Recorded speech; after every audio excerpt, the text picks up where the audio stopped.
Lisa, it's lovely to have you here today, and we're delighted that you're going to be speaking at our Board Network event this evening. Ahead of that, I just wanted to ask you a couple of questions. Firstly, given what you do as both a Chief Executive Officer and a Non-Executive Director, you've had the privilege of seeing corporate governance both in the US and here in the UK. How have you seen both play out? I think they're actually fairly similar with respect to corporate governance. Great boards work together well, appreciate each other both intellectually and socially. So as you know, in any community, the social component of an organization is quite important. Support the CEO, support the strategy, asking questions about the strategy. And then to the extent that a board and a CEO really fall out of alignment, then the question for the board is, do we have the appropriate CEO for the time, or should we move on? And I'd say that's the most difficult decision a board faces. I've found them handled very similarly, both in the US and in the UK. Here in the UK, at least, there's an awful lot of momentum behind the need to create diversity around the board table. What do you see as being the biggest challenges to achieving that? Well, I think the UK, frankly, is doing a terrific job. Even before the quotas were put into place, it seemed that there was much more corporate focus on diversity, not just female diversity, but cultural diversity, people of color, etc. There were a number of longitudinal studies done by IBM in the early and mid-60s that proved that diverse groups of people make better decisions and drive greater shareholder value than non-diverse groups. So from my personal point of view, board diversity is good for the shareholders. So it has a quantitative reason for being.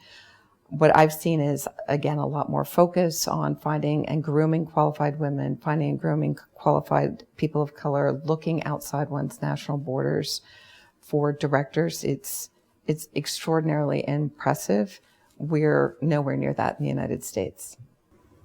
Do you think that the challenges to achieving diversity at a non-executive director level are similar to the challenges of achieving diversity at an executive level? Yes, I think they're actually more challenging. At the non-executive director level, at least in the US, we usually look for people who have been sitting in the C-suite very recently. So diversity really starts with how does one diversify the C-suite, and then that creates the pool of directors for the board. So it's a pipeline issue for the board, and it's a pipeline issue getting people into the C-suite appropriately.